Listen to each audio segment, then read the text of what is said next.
We're not exaggerating. We've talked about it a lot already. This hype around Cooper Flagg is remarkable. The guy can absolutely play. We've got a lot to discuss on Locked On Blue Devils. Hi, everybody. Dick Vitale. Hey, make sure you listen, man, to Locked On Blue Devils with J.J. Jackson. He's awesome, baby. You are Locked On Blue Devils, your daily podcast on the Duke Blue Devils, part of the Locked On Podcast Network, your team every day.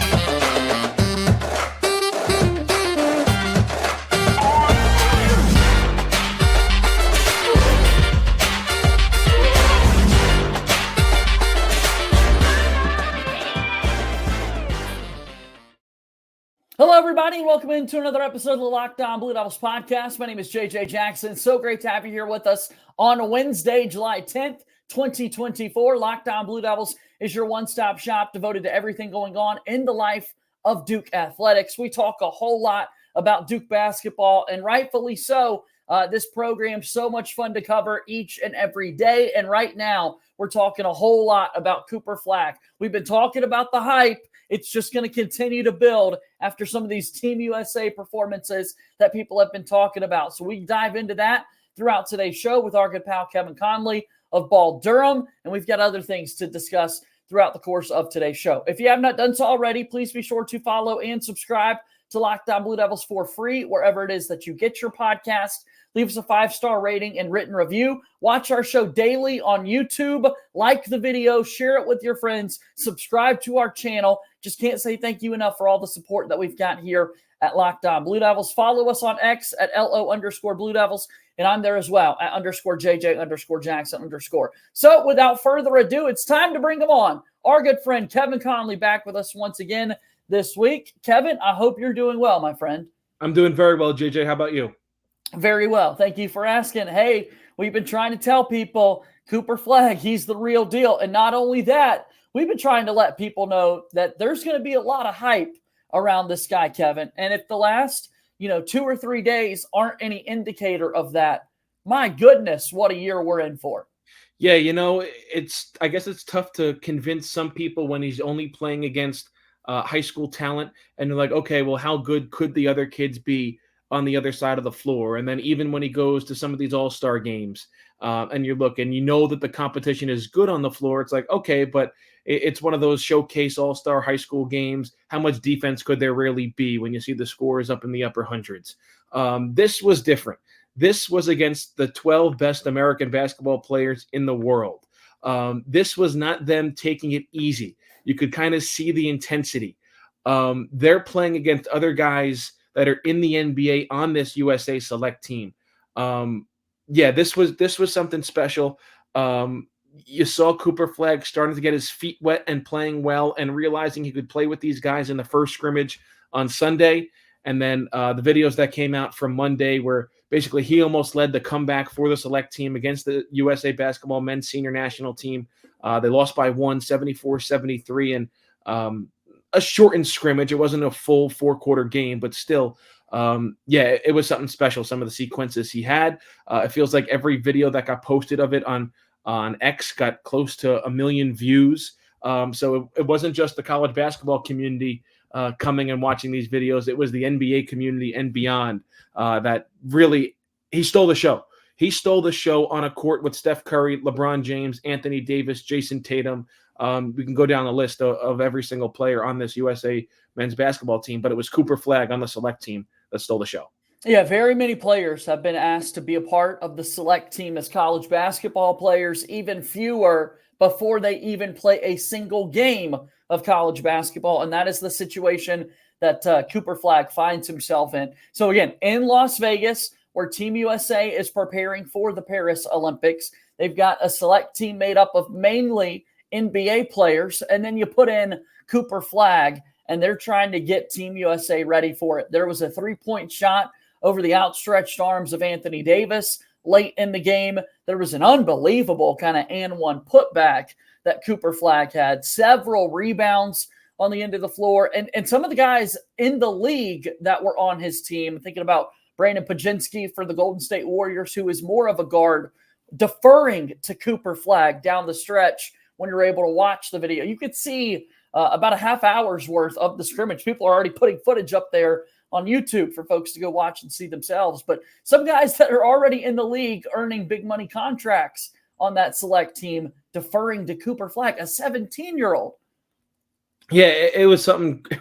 It was really crazy to watch because again, we tried to tell everybody that Cooper Flagg, he is the real deal. He's going to be the big thing here at Duke next season, and to see it here in July, you can only get bits and pieces and tastes of it in that 6.5-minute scrimmage video that Duke put out. But yeah, this is what I feel like really gets everybody juices flowing, and the hype train now for Duke is going to accelerate big time just because of this video.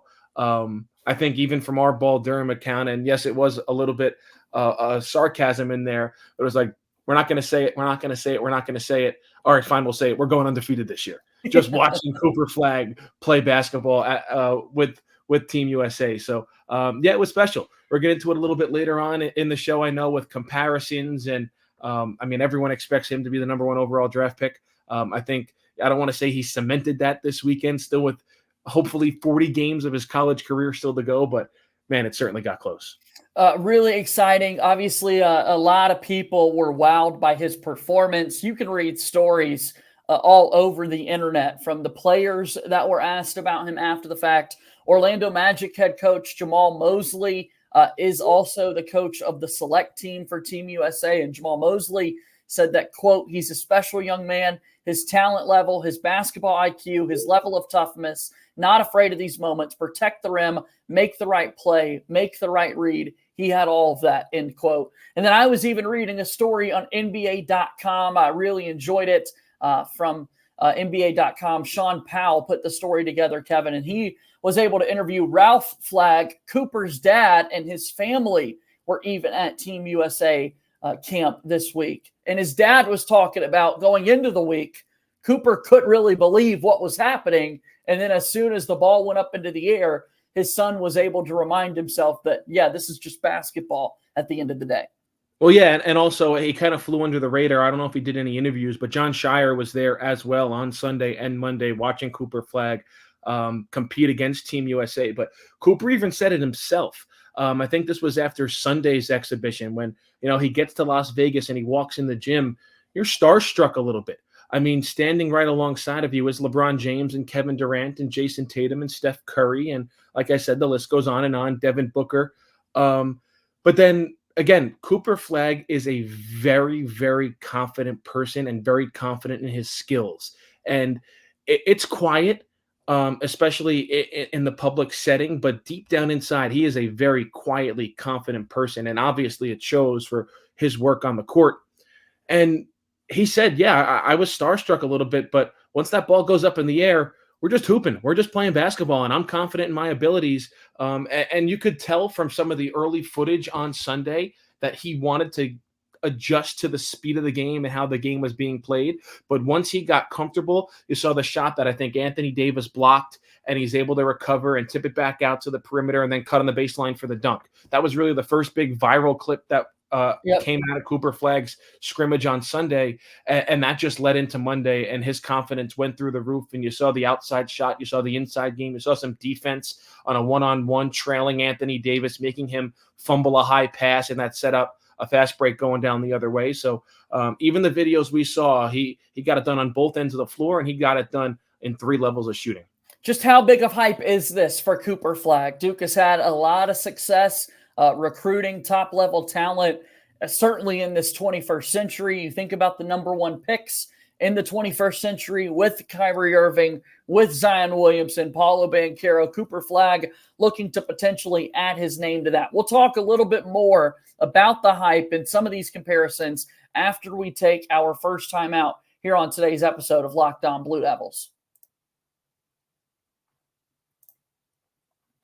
All right, Locked On Blue Devils here today is brought to you by FanDuel. I love sports. I love them so much. I never want them to stop. But as the playoffs and finals are over now for hockey and basketball, we get fewer games. And the sports aren't sportsing like we all want them to. But FanDuel lets me and you keep the sports going whenever we want. Baseball season is here, and for the summer, FanDuel is hooking up all customers with a boost or a bonus daily. That's right. There's something for everyone every day, all summer long. So go ahead, head over to FanDuel.com and start making the most out of your summer. FanDuel is an official sports betting partner of Major League Baseball and a proud sponsor of Locked On Blue Devils.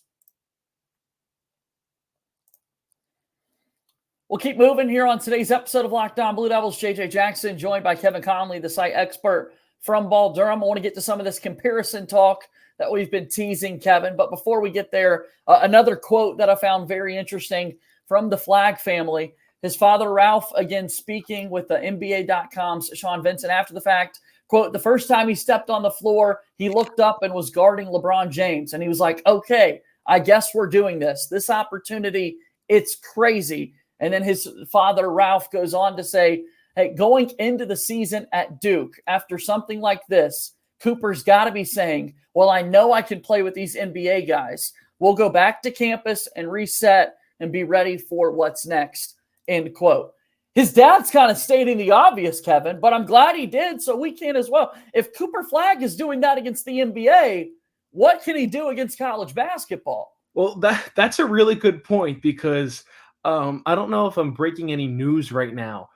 Whoever Cooper Flagg looks up against on defense while he's playing defense in his 1 year at Duke, they're not going to be as good as LeBron James. They're not going to be as good as Anthony Davis. They're not going to be as good as Jason Tatum. So I guess he has that advantage in his back pocket. So yeah, you make a really good point. And I think also, and I don't think I'm going out on a limb on saying this either, Duke's going to have the best player on the floor every time they're in a game. Like Cooper Flagg is going to have the most talent out there on the floor. Now, is he going to have the best game every single night? No, probably not. That's unrealistic to think of.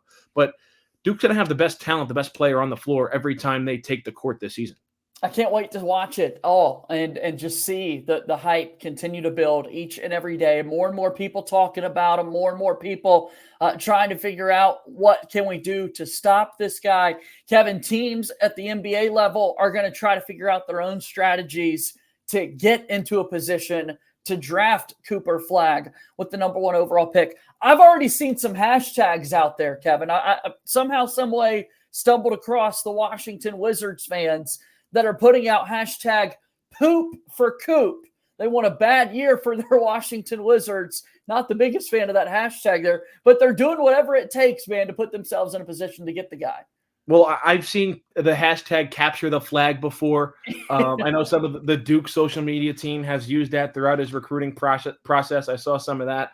But I think the one thing that's going to save at least a little bit of the competitive balance in the NBA this season is the fact that there is a draft lottery, because if there wasn't a draft lottery, I think you could see some teams legitimately try to lose on purpose just to try and get the number 1 overall pick so they'll be able to take Cooper Flagg. You look at some teams like the Brooklyn Nets. You mentioned the Washington Wizards, the Charlotte Hornets you could put in that group as well.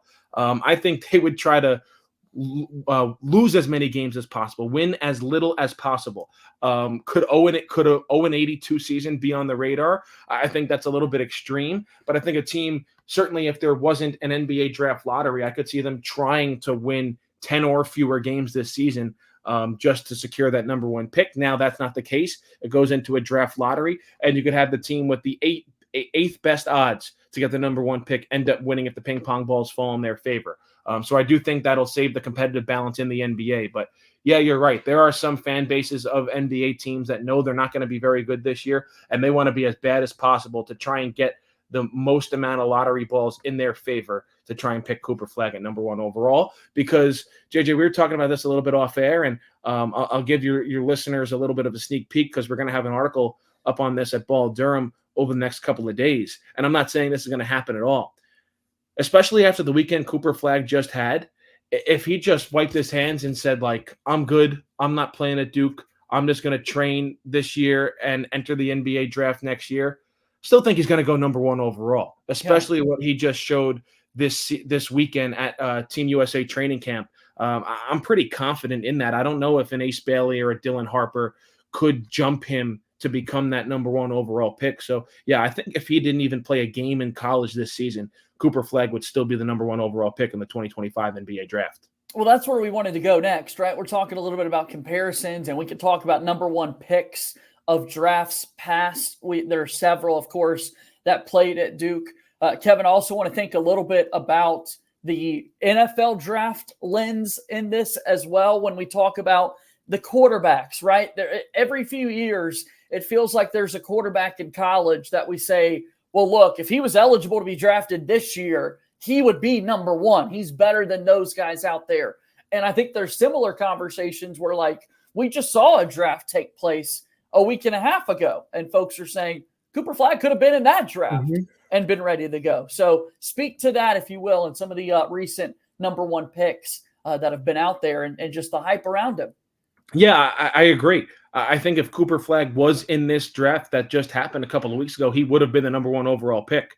And let's not forget, he's 17 years old. He's not turning 18 until December. He was a member of the 2025 recruiting class, but his age, he was able to reclassify into 2024 and he was eligible from his age to be in the 2025 draft. So, this is, I think, the best comparison, at least in recent years, probably Trevor Lawrence, the quarterback over at Clemson, for what he had to stay in school for 3 years. And I can't remember if Clemson won the national championship his freshman year. I think they did. And the conversation around the NFL draft was, if Trevor Lawrence was eligible, if you were eligible for the NFL draft after 1 season in college football, he would have been the number 1 pick in all those drafts. And eventually he was the number 1 pick to the Jacksonville Jaguars in the draft he was eligible for coming out of Clemson. But I think there's a good comparison right there with Cooper Flagg. If you look at the past NBA drafts, Cooper Flagg definitely would have been number 1 2024. Go back to 2023. Would he have been number 1?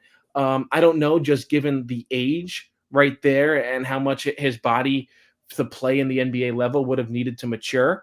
But certainly this season, I think he would have been the number 1 overall pick. And he's probably going to be the number 1 overall pick when his time does come in 2025. Just can't wait to see it, man. Excited to see what he's going to be able to do this year. Hopefully he's able to play a whole lot of basketball for Duke throughout the course of the season. Because as we look at, kind of the year of number 1 pick, this is early to be doing it, but look, this is what people are talking about. So we're going to do it as well, Kevin. When we look at those number 1 guys for Duke, you've got to be thrilled with what you saw from Paulo's season, right? I mean, Zion right out of the gates, sensational. Kyrie Irving was amazing for Duke. It was very short-lived in the number of games that he played. But, man, I mean, we have lasting memories of all these guys, even though they did play just 1 single season for Duke. When you're that good, we're going to remember them for quite a while. Yeah, I think you could look at all 3 players in relation to Cooper Flagg and make parallels. Kind of what we talked first with Kyrie Irving and kind of what we just talked about. If Cooper Flagg wiped his hands clean and said, I'm good, he's still going to be the number 1 pick. That's kind of what happened with Kyrie Irving. I mean, he only played 8 regular season games, got hurt, and I believe it was early December, and then came back for the NCAA tournament, played in the round of 64, the round of 32, and then Duke gets eliminated in the Sweet 16 against Arizona. So he only plays 11 games in his Duke career. You look at Zion Williamson, the hype was big around Zion and that Duke team going into the season because he had R.J. Barrett and Cam Reddish and Trey Jones alongside of him. I think the hype going into the season is going to far exceed that. And then throughout the year, assuming Cooper Flagg performs how many people are expecting him to perform and Duke to win as many games as they are expecting them to do so, I think the hype of this Cooper Flagg team is going to far exceed the hype you saw from Zion and R.J. and Trey, a team that just fell short of a Final Four and losing in the Elite Eight, but did win an ACC championship. And then look at Paolo. I mean, Paolo really felt like he was NBA ready first couple of games in at Duke, and his team obviously had the most success going to a Final Four and then eventually losing in the national semifinals. And can Cooper Flagg, being a one-and-done prospect, can he live up to that? Can he live up to being a number 1 pick and getting the job done? Because you look at the one-and-dones who got the job done for Duke in 2015, Jahlil Okafor, when he was anchoring that squad, he wasn't the number 1 overall pick. It was Karl Towns of Kentucky, and then it was Joel Embiid, or I believe it was Joel Embiid who went second, or D'Angelo Russell might have went second as well. And then Jahlil Okafor was right behind them to Philadelphia, and I think it was number 3 overall. So can Cooper Flagg become that one and done that brings Duke back to the mountaintop and wins a national championship. And then a couple months later, here's his name called by Adam Silver as the number 1 overall pick in the 2025 NBA draft. So you couldn't compare Cooper Flagg in some facets to the Kyrie Irvings and Zion Williamsons and Paolo Bancheros as well. Big week for Cooper Flagg playing with Team USA in Las Vegas. Team USA, by the way, getting ready for competition a little bit later tonight. We'll talk about that when we come back to wrap up today's episode of Locked On Blue Devils. We're back here in just a moment.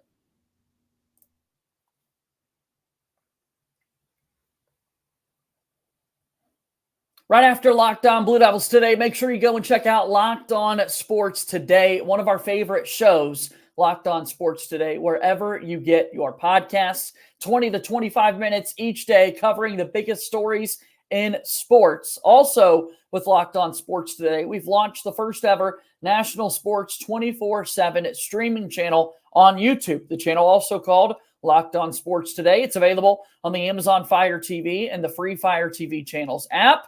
Here for you 24/7, covering the top sports stories of the day with the local experts of Locked On, plus our national shows covering every league. Find Locked On Sports Today now available on the free Fire TV channels app. Locked On Sports Today, wherever you get your podcasts. Make that your second listen of the day. All right, let's bring him back in. Kevin Connelly's here with us on Locked On Blue Devils. Shout out to our everydayers who make Locked On Blue Devils a part of your journey each and every day. If you are an everydayer, you're well aware of everything that Kevin Connelly has done for our show over the last few years. Does a lot of great work as well at Ball Durham. Tell us a little bit about the website, Kevin. Well, JJ, you said it. It's balldurham.com. We're on X at ball_Durham, and we got everything possible on the Cooper Flagg, playing with Team USA, now coming back to Durham to finish up off-season workouts. I think in mid-August, him and his brother Ace are going to run a camp at Maine. It's going to be funny. It's going to be at Maine University, the school that Duke is playing in their season opener. So that's kind of funny. And then eventually, end of August, he reports for the fall semester. And then fall practice begins. So we're all over that, obviously. You mentioned Team USA, Jason Tatum playing Team Canada tonight in an exhibition with RJ Barrett. Kaman Malawak is going to play Team USA in an exhibition, and he's also going to get them in group play as well, Group C play in the Olympics. So right now we're all over Olympic stuff, Summer League stuff as well, Jared McCain, Kyle Filipowski. So we got everything over at balldurham.com. Yeah, the Duke angle had to make some haters sick, right, when you're looking at all the Team USA stuff this week. You got Grant Hill, the managing director of USA Basketball. Jason Tatum has arrived. He was a little delayed compared to his teammates in getting to Las Vegas, but he's there now. And then Cooper Flagg and Duke men's basketball on social media, of course, made sure to get several flicks of those guys together and posted them as well. So you mentioned USA Basketball. Everybody's going to have their eyes on Jason Tatum and company as they try to go for that gold medal. It starts tonight in a game against Canada.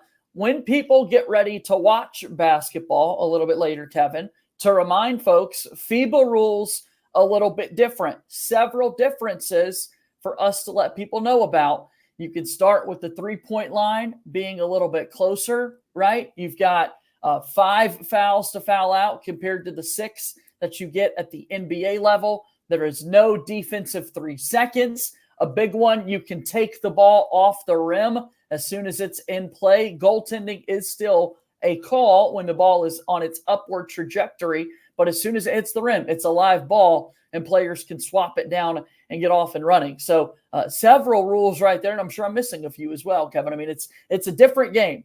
Yeah, the size of the ball is different.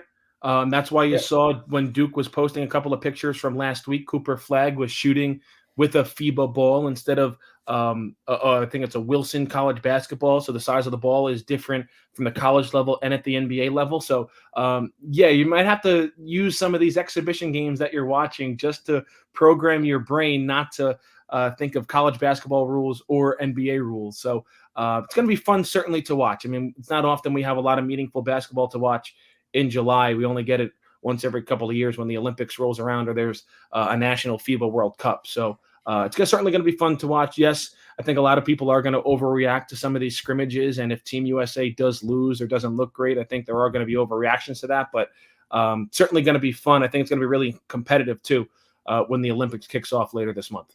going to be a breath of fresh air for the likes of Anthony Davis and Joel Embiid and Bam Adebayo, those guys on the interior for Team USA, Kevin, because there's no defensive 3 seconds. It's like the college game, man. You can camp out there and play zone defense to your heart's desire and really take up a lot of space down there.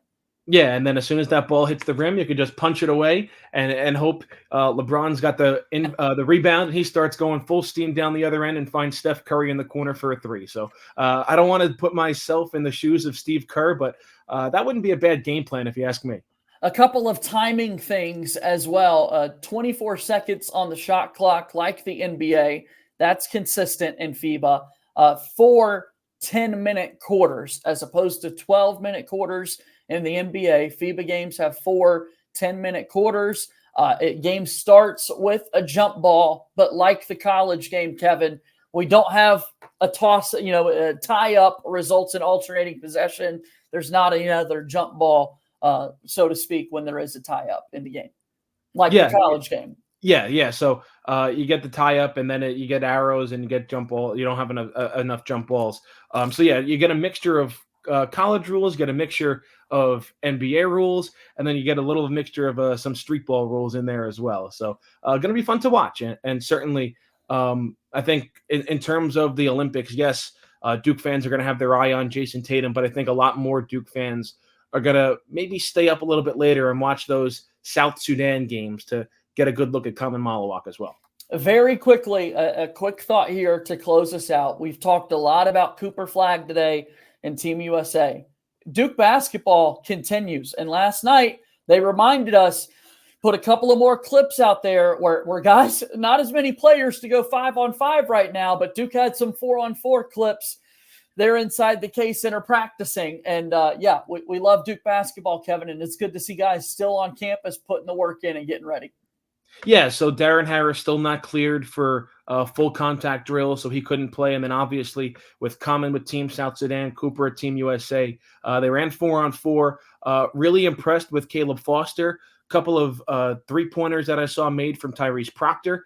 And then Sion James, not really relating to the videos that they put out for this past 4-on-4 scrimmage, but some videos we saw from him at the Chris Paul Elite Camp and the Jason Tatum Camp as well. Man, he looks strong. He looks like a freight train coming down the lane. So really good video from him coming out earlier in the month as well. So all signs right now are a go for this Duke basketball team. It's just a shame we still have just under 4 months to go before games actually count for real. We can't wait. We'll be talking about it in the days and weeks to come, and you'll be right along the journey with us here on Locked On Blue Devils. Kevin, thank you for the time as always. It's great to see you, my friend. Can't wait, JJ. Thanks. All right, that's Kevin Connelly joining us once again here on Locked On Blue Devils. Follow him on X at Kevin Connelly24, at @ball_Durham as well. That's going to do it for today's show. As always, go Duke. I'll talk to you soon. My name is JJ Jackson. Thank you and good day.